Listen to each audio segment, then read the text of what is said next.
Good. I'm happy to hear that. And I love when we talk about servant leadership, the story of how you went and were part of a food bank, if I'm saying this correctly, and leading that for 52 counties. Right. Man, that's talk about continuing to serve outside of serving. Well, that's That's one of the reasons I took that job. I had offers to do other things, jump into the corporate world, business world. I just didn't have any interest in that. I wanted to continue to serve. And, you know, the food bank that I was a member of covered 52 counties, the whole Gulf Coast of Mississippi, the whole Gulf Coast of Alabama, and into the panhandle of Florida.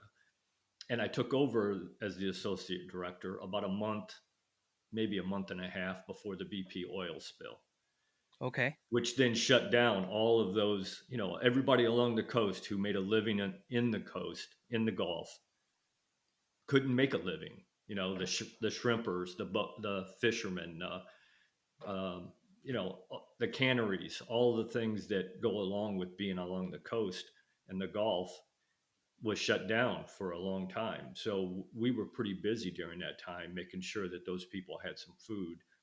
And when I took over, we were handing out 1.2 million pounds of food a year from that food bank.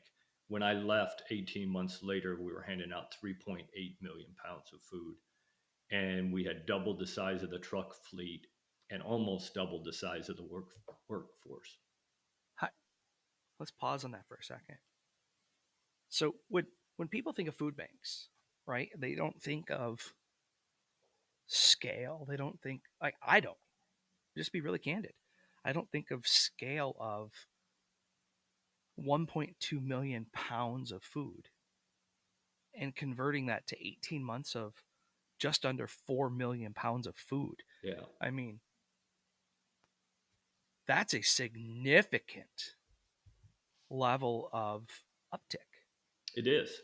right? And so when you think of like a nonprofit, right, a food bank is essentially a nonprofit, It is a nonprofit. Yeah, right? ours And was. then, yeah, and you think of the scale associated to need to do that, run it, get funds into it, and the resources needed to be able to allocate to be able to do that and the command to run it.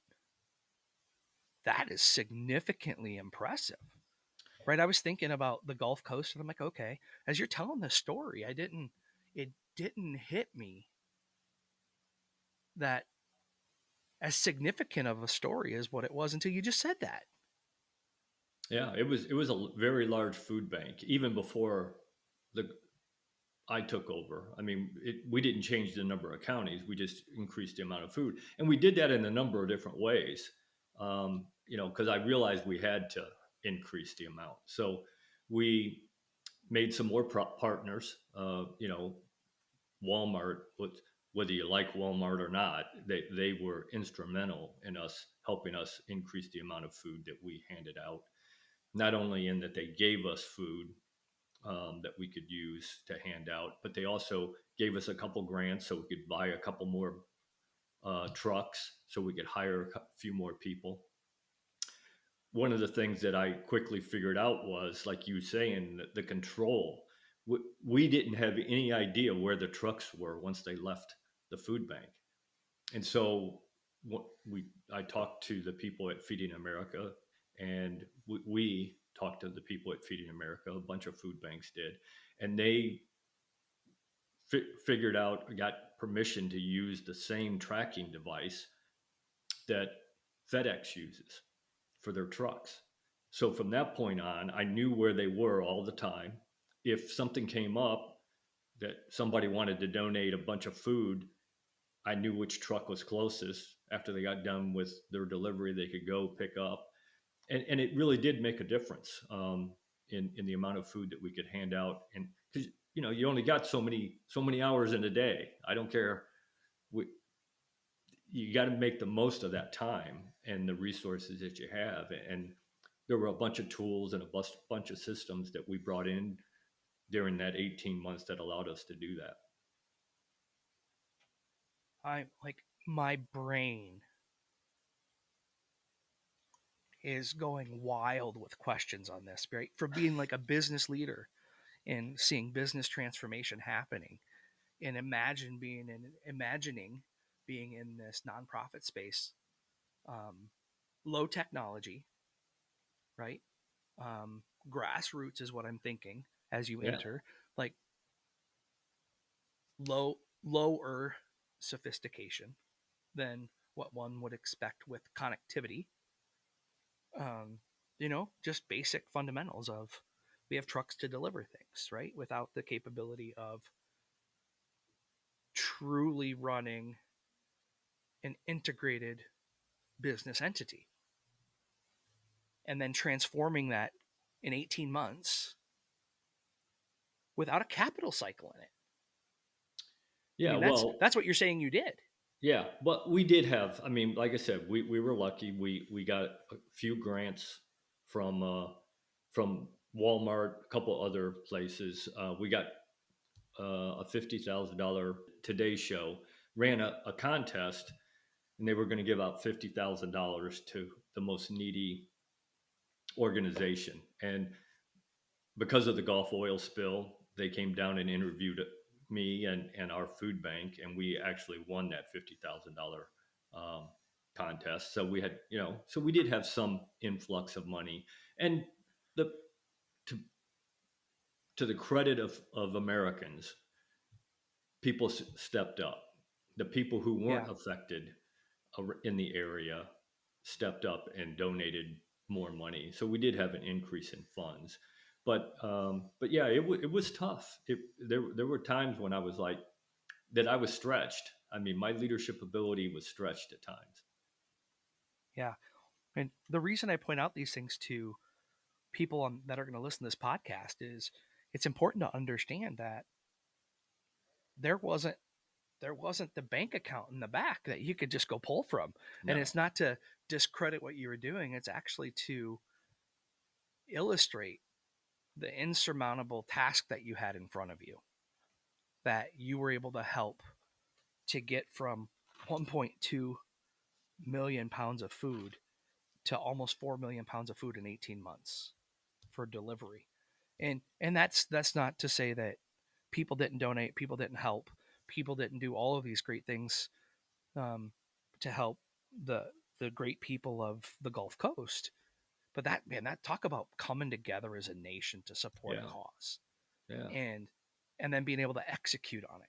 Like, it's great to get the money, but how do you execute it and then deliver?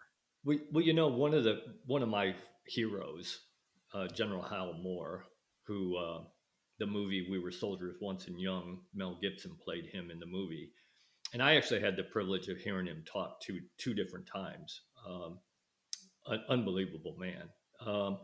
He had a saying that he used to say that I took and I believe, and I always believed it, but it never had it put that this way. He said, "Life is not like baseball. It isn't three strikes and you're out. If you try something and it doesn't work, you try something else. And if that didn't work, you try something else and you keep going. You don't give Yep. up."